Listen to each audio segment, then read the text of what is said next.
పీకల లోతు శ్రమలలో నీవు మునిగున్నా, పీకల లోతు అసమాధానంలో నీవు మునిగున్నా, పీకల లోతు భయాలలో నీవు మునిగున్నా, ఒక్కటే గుర్తుపెట్టుకో, ఆయన యందు విశ్వాసం ఉంచు. ఆయన నీ ఎడల తన బలమైన బాహు చాపి ఆయన బలమైన కార్యములు జరిగించగలడన్న విశ్వాసం, ఆ విశ్వాసం ఒక్కటి కలిగి ఉండు, విశ్వాసం కలిగి ఉండు. నేను అందుకే చెప్తాను, ఆస్తులు పోని, అంతస్తులు పోని, పేరు ప్రఖ్యాతులు పోని, నా అనుకున్న వాళ్ళంతా వదిలిపెట్టి పోని, ఏవైనా పోని, అన్నీ నువ్వు కోల్పోయినా పర్వాలేదు, కానీ ఒక్కదాన్ని కోల్పోవద్దు, అది దేవుని యందలి విశ్వాసం.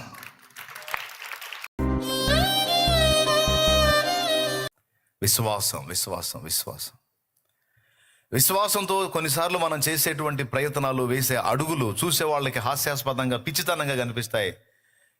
కానీ విశ్వాసం ఎప్పుడు పిచ్చిది కాదు, ఉండాల్సిందే విశ్వాసం. జయం ఇచ్చేదే విశ్వాసం. లోకమును జయించిన విజయము మన విశ్వాసమే అని రాస్తుంది. దేవునికి స్తోత్రం కలుగును గాక. ఆయన యందు మనం ఉంచిన విశ్వాసము మనల్ని సిగ్గుపడనీయదు. Amen, amen. ఇది ఒక వింత చర్య. యుద్ధానికి పోయేటప్పుడు మ్యూజిక్ తీసుకొని పోవటం వాళ్ళకి ఆశ్చర్యం కలిగి ఉండొచ్చు. శత్రురాజులు కూడా, ఇది ఏందిరా మ్యూజిక్లు తీసుకొని వస్తున్నాడు, పాటలు పాడుకుంటూ వస్తున్నాడు ఏంది, పెళ్ళా పాటలు పాడుకుంటూ వస్తున్నాడు ఏంది?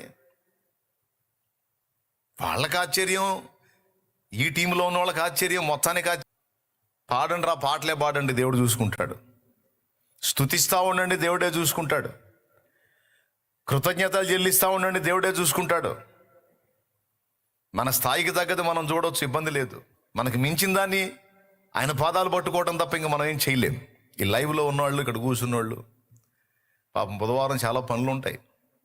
ఇదే ఆదివారపు ఆరాధన కాదు పాపం, అంతా సెలవులు వచ్చి ఇంటికి మందిరానికి రావడానికి. పాపం ఈరోజు కూడా పాపం పనులు ఉంటాయి, పోవాల్సినవి ఉంటాయి, పొట్ట తిప్పల కోసం. అయినా సరే వచ్చి కూర్చున్నారు ఇక్కడ.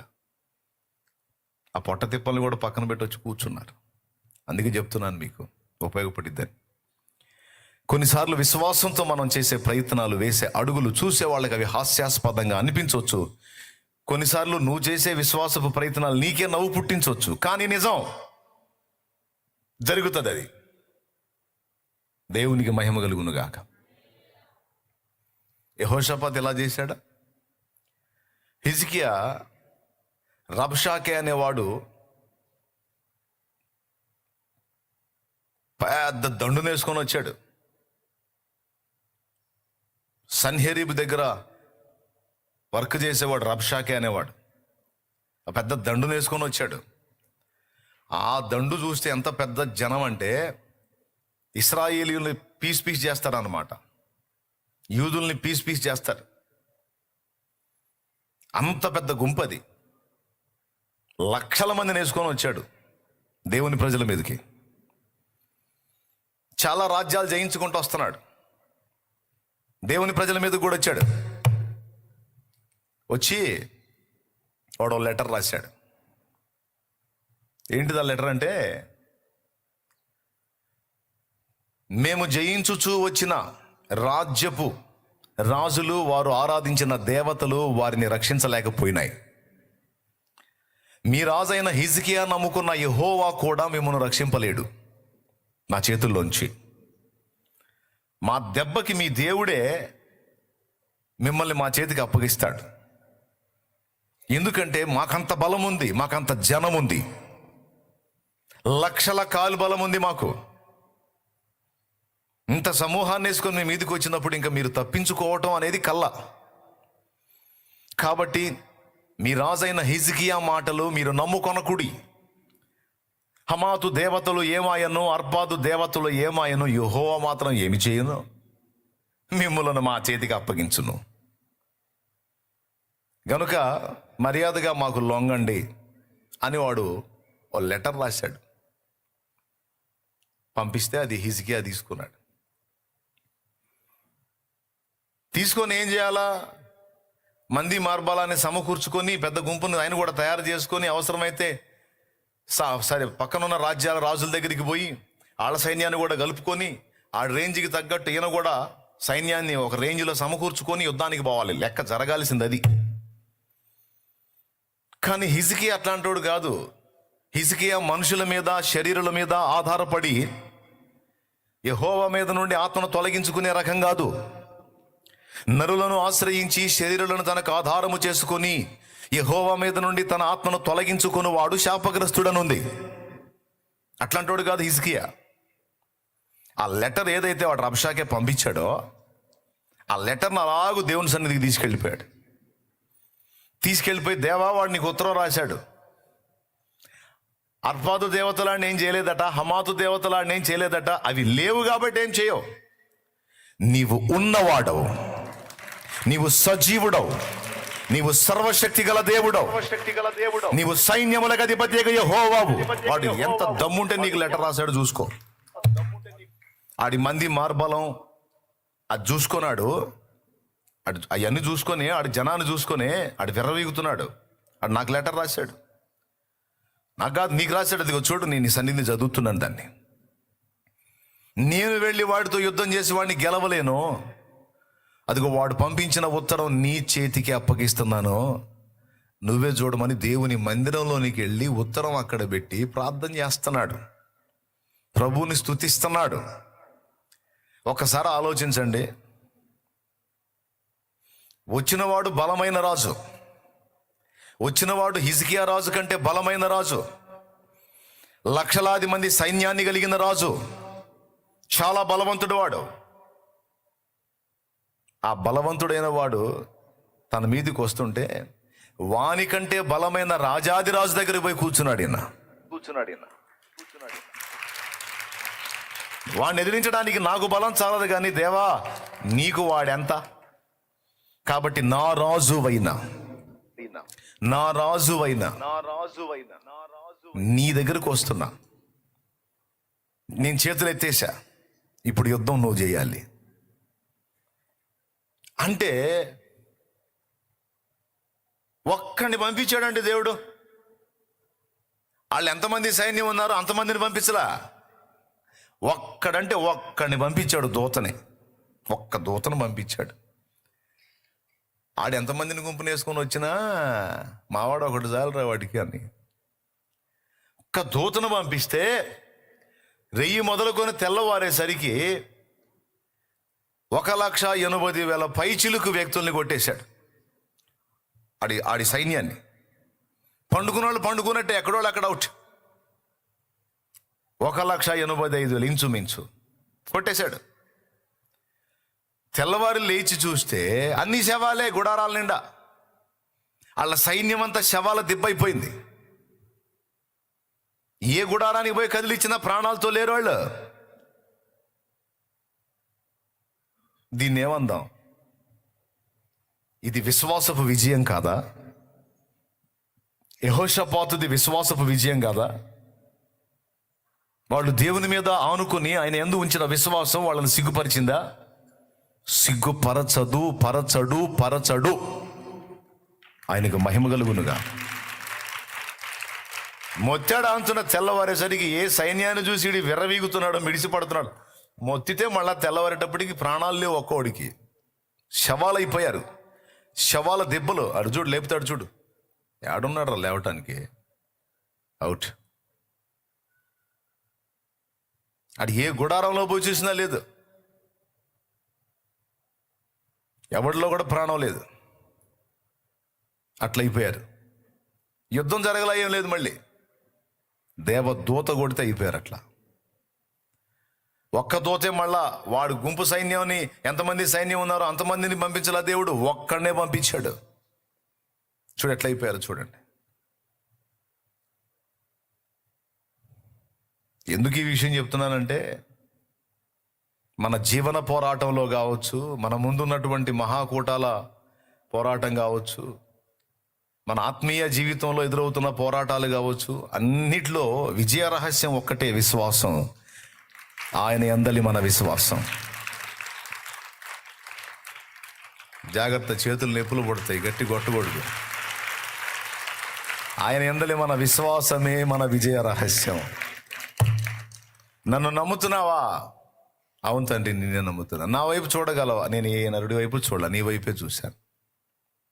సరే, ధైర్యంగా ఉండు, నేను చేస్తా. అయిపోయింది. తెల్లవారేసరికి మొత్తం శవాల దిబ్బ అయిపోయింది. హిజ్కియా రాజు లెటర్ తీసుకొని దేవాలయంలోకి వెళ్తుంటే రాజ్యంలో జనం ఏమనుకొని ఉంటారు? అటు రాసిన లెటర్ నిజమేరా, రాజైనోడు ఆళ్ళనీళ్ళను పట్టుకొని ఇంకా కాస్త సైన్యాన్ని సమకూర్చుకొని మనల్ని కలుపుకొని వాడి మీద యుద్ధం చేయాలి. దేందిరా పోయి దేవుని మందిరంలో కూర్చున్నాడేంది?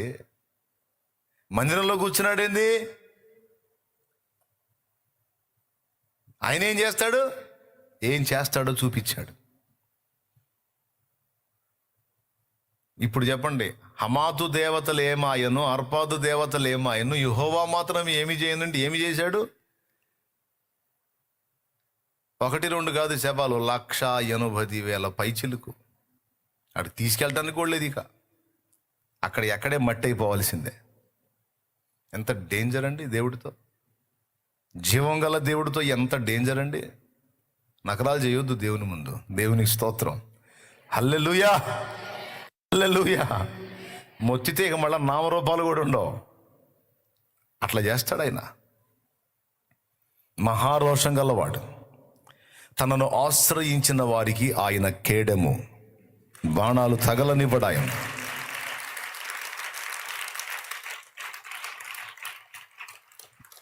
ఇలా మీరు గమనిస్తే మనం ఆశ్చర్యపోయే విషయాలు ఎన్నో. ఐగుప్తు నుంచి బయటకు వచ్చిన ఇశ్రాయేలు సర్వ సమాజము ఎర్ర సముద్రపు ఒడ్డున దిగారు. వీళ్ళని ముందు పొమ్మన్న ఆ ఫరో వెంటబడి మళ్ళా తరుముతా వచ్చాడు. ఫస్ట్ పొమ్మంది ఆడే. ఆ బానిస బంధకాల్లోంచి బయటకు వచ్చి ఎర్ర సముద్రం దగ్గర దిగినాక మళ్ళీ ఆడికి పురుగు తిరిగింది. పురుగు తిరిగి అసలు వాళ్ళని ఎందుకు వదిలిపెట్టాలి, నేను నా దేశాన్ని నాశనం చేశారు వాళ్ళు, నా బానిసల్ని నేను ఎందుకు వదిలిపెట్టాలని మళ్ళీ వాళ్ళు వెనక్కి తెస్తానని వెంటబడ్డాడు.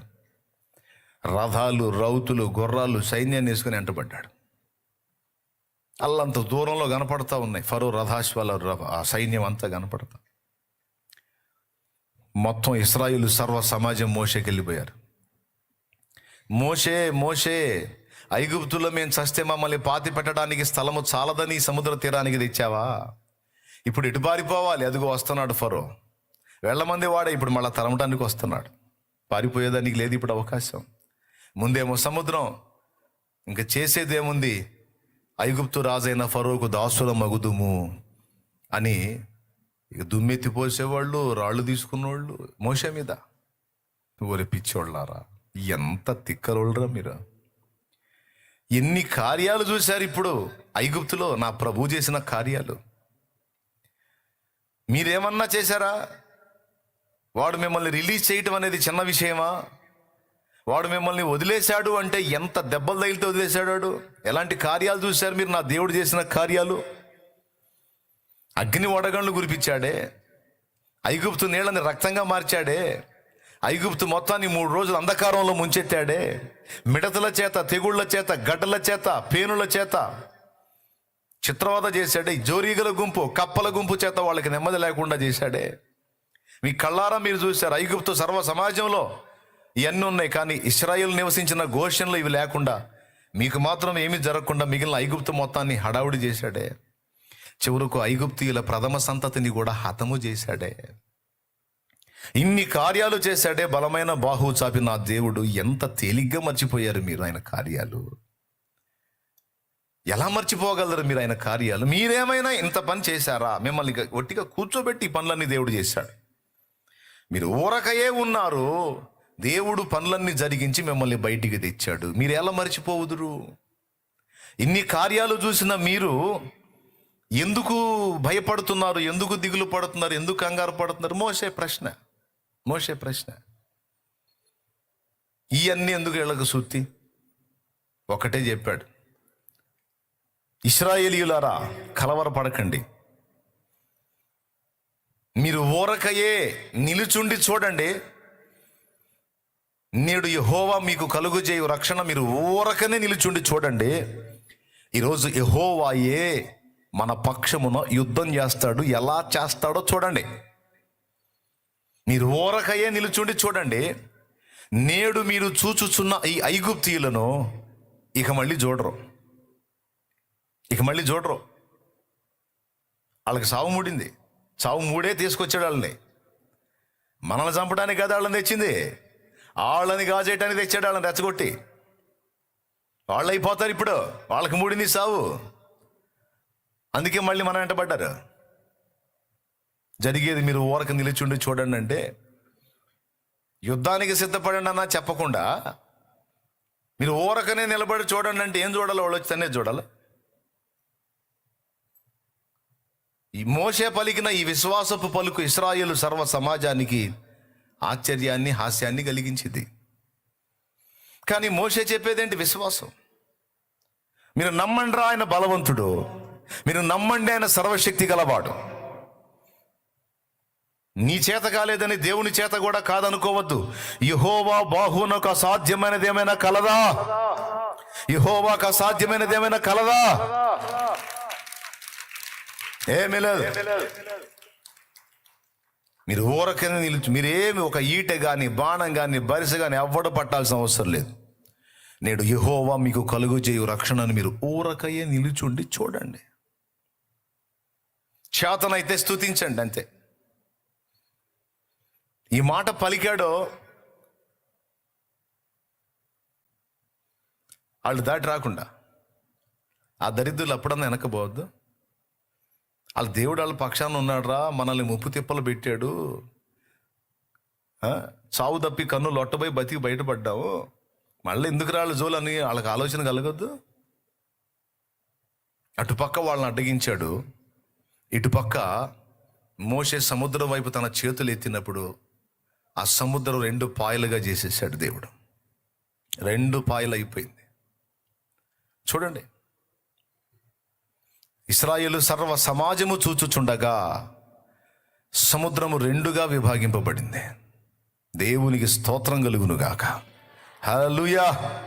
ఇది రియల్గా జరిగింది. అది ఏ జనము ఎదుట కూడా చేయబడని సూచక్రియలను నేను వారి కనుల ఎదుట చేసి తిని అన్నాడు దేవుడు. అయిపోయింది. 2గా డివైడ్ అయిపోయింది. వెళ్ళిపోమన్నాడు. ఇక వెళ్ళిపోండి. దేవుడు మీకు దారి ఇచ్చాడు, వెళ్ళిపోండి. ఇశ్రాయేలు సర్వ సమాజము సముద్రపు మధ్యను ఆరిన నేలను నడిచిపోయిరి అని రాసుంది లేఖనంలో. సామాన్యమైన క్రియ అదే. ఆనాడు ఇశ్రాయేలుకు తోడై ఉన్న ఆ దేవుడే ఈరోజు నీకు నాకు తోడై ఉన్న దేవుడు. ఆనాడు మోషే, ఇశ్రాయేలు సర్వ సమాజం ఎవరిని సన్నుతించారో, యెహోషాపాతు, హిజ్కియా ఎవరిని సన్నుతించి ఎవరి మీద డిపెండ్ అయ్యారో ఆ దేవుడు ఈరోజు నీకు నాకు దొరికాడు.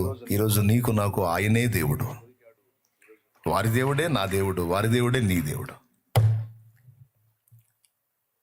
సృష్టికర్త ఆయనే. ఇశ్రాయేలు సర్వ సమాజాన్ని నిర్మించిన వాడు ఆయనే. నన్ను నిర్మించిన వాడు ఆయనే. మళ్ళీ వాళ్ళ దేవుడు మనకు వచ్చాడు కాదు, మనందరినీ నిర్మించిన నిర్మాణకుడు ఆయనే. మన తండ్రి, మన సృష్టికర్త, మన సమస్తమును. హల్లెలూయా, హల్లెలూయా, హల్లెలూయా, హల్లెలూయా, హల్లెలూయా. ఇశ్రాయేలు సర్వ సమాజం దాటి అవతలికి వెళ్ళిపోతే స్తుతించుకుంటా, తంబురోలు వాయించుకుంటా, ఆనందంగా పాటలు పాడుకుంటా, స్తోత్రాలు చెప్పుకుంటా. మరి ఇటు పక్క నీళ్ళు, ఇటు పక్క నీళ్ళు, కొండల్లాగా. అవి ఎట్లాగినాయో ఎవడికి అర్థం కావట్లా. మధ్యలో ఆరింది నేల, దుమ్ము లెగుస్తుంది నేలలో, సముద్రం మధ్య నేల మీద పొడి నేల. ప్రాణాలు ఎట్లుంటాయండి ఒకసారి ఊహించండి మీరు. స్తోత్రం స్తోత్రం స్తోత్రం అనుకుంటా పోవటం తప్ప ఇంకేముండదు. హల్లెలూయా, హల్లెలూయా. విశ్వాసాన్ని బట్టి ఆ కార్యం జరిగింది. అదే విశ్వాసాన్ని బట్టి వారందరూ ఆరిన నేలను, సముద్రపు మధ్యను నడిచిపోయారు.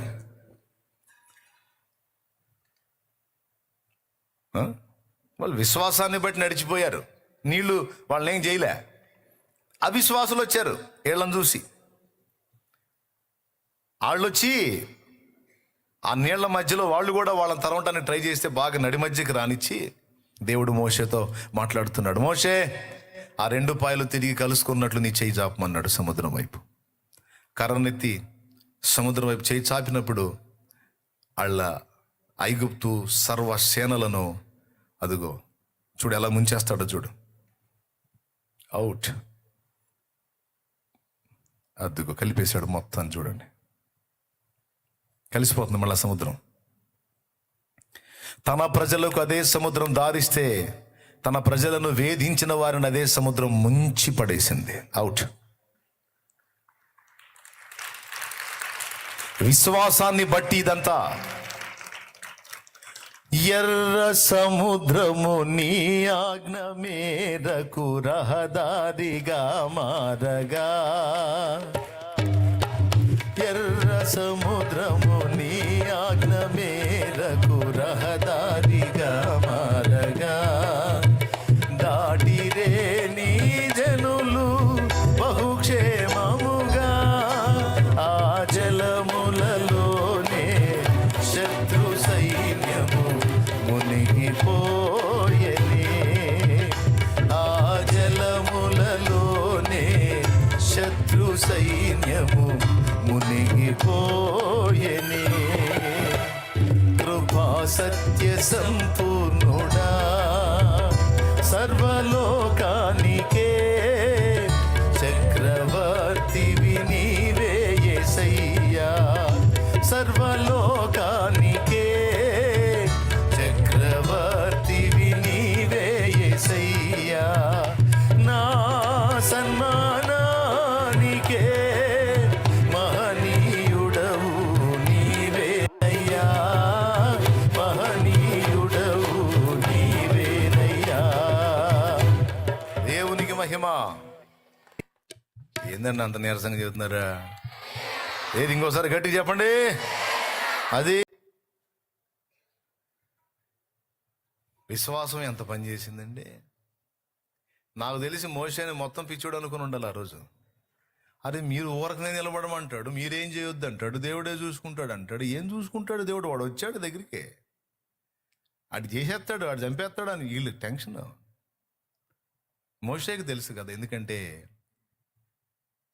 సంవత్సరాలుగా ఆయనతో నడుస్తున్నాడు దేవునితో. ఆయన ఏందో తెలుసు మోషేకి, ఆయన బాహుబలం ఏంటో తెలుసు. ఎందుకంటే వాళ్ళని బయటికి తెమ్మని పంపించిందే మోషే, ఆయన కదా మండుచున్న పొదలో కనపడి. కాబట్టి మోషేకు ఉన్న విశ్వాసం ఇశ్రాయేలుకు ఉన్న విశ్వాసం వేరు. ఇశ్రాయేలు సర్వ సమాజం ఈజ్ ఈక్వల్ టు ఒక మోషే. అది దైవజనుడు అంటే. దేవునికి స్తోత్రం కలుగును గాక. ఇశ్రాయేలు సర్వ సమాజము ఈజ్ ఈక్వల్ టు మోషే. వాళ్ళెవ్వరికీ లేనంత విశ్వాసం మోషేకుంది. మోషే చెప్పిన మాట విని సైలెంట్ అయిపోయారు. మోషే చెప్పిన మాటను బట్టి ధైర్యం తెచ్చుకొని విశ్వసించారు. దేవుని బలీయమైన 2 కార్యాలు ఆ వేళ వాళ్ళు చూశారు. ఒకటి, సముద్రము దారిచి వాళ్ళ నవతలకి వేయటం. రెండవది, అదే సముద్రం శత్రువులను నిర్మూలం చేయటం. ఇది దేన్ని బట్టి జరిగిందంటారు మీరు? పెద్దగా చెప్పండి. అది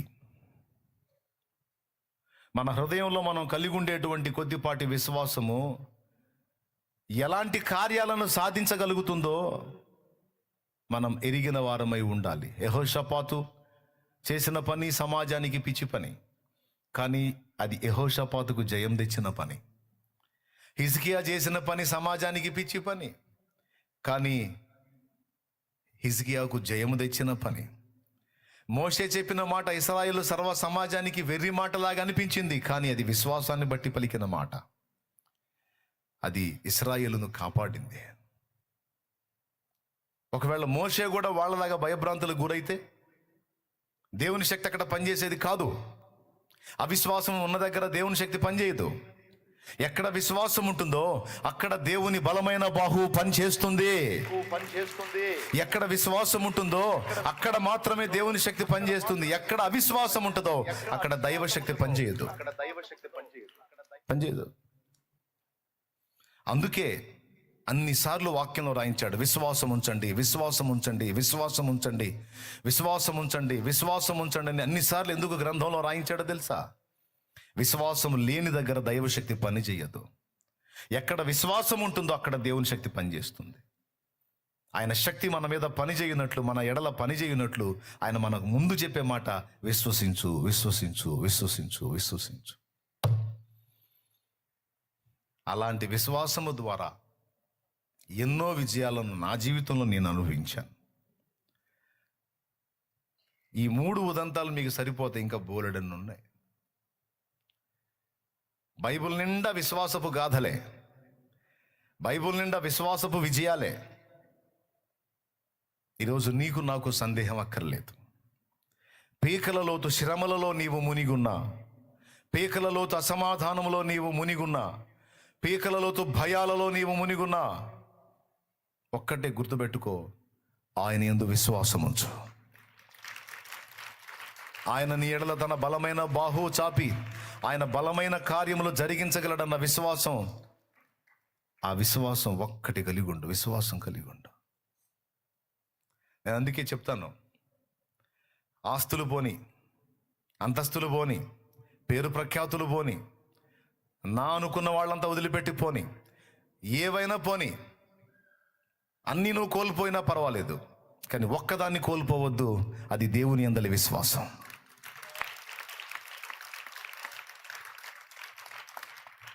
దేవుని యందలి విశ్వాసాన్ని కోల్పోయిన వాళ్ళు ఇవన్నీ కలిగి ఉన్నా కూడా లేనట్టే. అదే దేవుని యందలి విశ్వాసం కలిగి ఉన్న వాళ్ళు ఇవన్నీ కోల్పోయినా వాటికి తిరిగి రెట్టింపుగా పొందగలుగుతారు. ఎందుకంటే విశ్వాసం ద్వారా దేవుడు తిరిగి 2 కార్యాన్ని చేయగలడు. ఏమైనా అర్థమైందని నేను చెప్పింది? ఎంతమందికి అర్థమైంది? స్తోత్రం చెప్పండి. కాబట్టి ఇప్పుడు మనకు విశ్వాసం అవసరం. రెండవది స్తుతి, మూడవది ప్రార్థన. మొదటిది ఏంటి? విశ్వాసం. రెండవది ఏంటి? స్తుతి. మూడవది ప్రార్థన. ప్రార్థించు, ప్రార్థనకు ముందు స్తుతించు, ప్రార్థన తర్వాత కూడా స్తుతించు. ప్రార్థన విన్నందుకు స్తుతించు. జవాబు వచ్చినప్పుడు కృతజ్ఞత కూటం పెట్టడం కాదు, జవాబు వచ్చినప్పుడు స్తుతించడం కాదు, ప్రార్థన ముగించినప్పుడు స్తుతించు. ఎందుకంటే విశ్వాసం అదే. నీ ప్రార్థన దేవుడు విన్నాడు, జవాబు పంపించాడు, అది నువ్వు నిశ్చయమని నమ్మావు, అందుకు స్తుతిస్తున్నావు. Amen, amen. ఇప్పుడు మనకు అవసరమైన 3. నంబర్ 1, పెద్దగా చెప్పండి, అది. ఒకవేళ నీకు విశ్వాసం ఏర్పడట్లేదు అనుకో, డౌట్స్ వస్తున్నాయి అనుకో, గతించిన దినములలో దేవుడు నీ ఎడల ఘనకార్యములు ఎలాగో జరిగించాడో ఒక్కసారి గుర్తు చేసుకో. గతంలో ఇంతకంటే ఎక్కువ క్లిష్టమైన పరిస్థితులను ఎదుర్కొన్నప్పుడు నీ ప్రార్థన, నీ ఆర్తధ్వని విని నీ పక్షంగా ఎంత బలమైన కార్యాలు నా దేవుడు చేశాడో ఒక్కసారి గుర్తు చేసుకో. నీ కళ్ళ ముందు పెద్ద సమస్య ఉన్నప్పుడు దాని వైపు చూడొద్దు. గతంలో అంతకంటే పెద్ద సమస్యలు దేవుడు డీల్ చేసిన వాటిని గుర్తు చేసుకో. నీ విశ్వాసం పునరుద్ధరించబడిద్ది. అప్పుడు నీకు అడ్డుబండగా ఉన్న ఆ శోధన ఎగిరి అవతలబడిద్ది. అర్థమైందా? దావీదు అదే అంటాడు, నేను నా ప్రభు నా గతంలో చేసిన కార్యములను గుర్తు చేసుకుంటాను నేను అంటాడు. ఆయన క్రియలను నేను జ్ఞాపకమునకు తెచ్చుకొందును అంటాడు. కాబట్టి విశ్వాసం ఉంచడానికి ఆధారం చెప్తున్నాను నేను. గతంలో దేవుడు చేసిన కార్యాలను గుర్తు చేసుకో, తప్పకుండా నీకు విశ్వాసం ఏర్పడు. దేవుని బలమైన కార్యాలకు మనం చూడటానికి, పొందుకోవడానికి మనకి ఏది అవసరమై ఉంది? ఖచ్చితంగా అవసరం. మనం సందేహించామా? సందేహించినట్టే జరుగుతాయన్నీ. భరోసా ఉంచి దేవుని యందు విశ్వాసం ఉంచామా?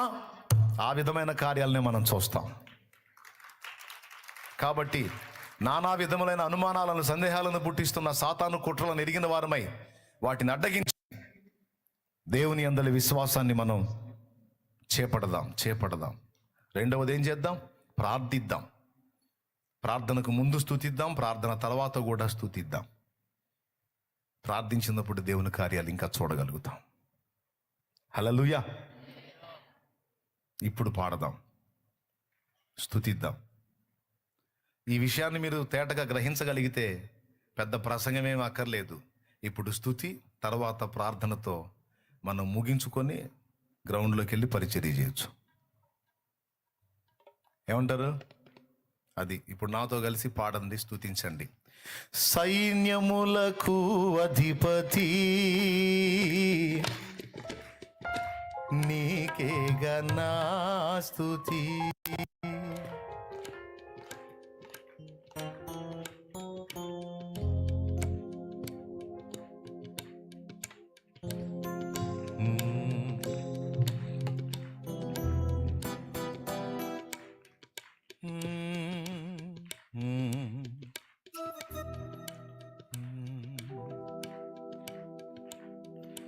సైన్యములకు అధిపతి నీకే గనా స్తుతి. నా సైన్యములకు అధిపతి నీకే గనా స్తుతి. ప్రియమైన దేవా యేసయ్యా నీకే నా స్తోత్రము. ఘనమైన రాజా యేసయ్యా నీకే నా వందనం. ప్రియమైన దేవా యేసయ్యా నీకే నా స్తోత్రము. ఘనమైన రాజా యేసయ్యా నీకే నా వందనం. నీకే నా స్తోత్రము, నీకే నా వందనం, నీకే నా స్తోత్రము, నీకే నా వందనం. నీ వాక్యమే ఇలా నా జ్ఞానము, నీ రక్తమే ఇలా నా జీవము. నీ వాక్యమే ఇలా నా జ్ఞానము, నీ రక్తమే ఇలా నా జీవము. సైన్యములకు అధిపతి నీకే గనా స్తుతి. నా సైన్యములకు అధిపతి నీకే గనా స్తుతి. నీ ఆశ నిరాశ కానే కాదు, వేదన ఎందుకు? నీ కన్నీరు కలకాలముండదు, కలతే చెందకు.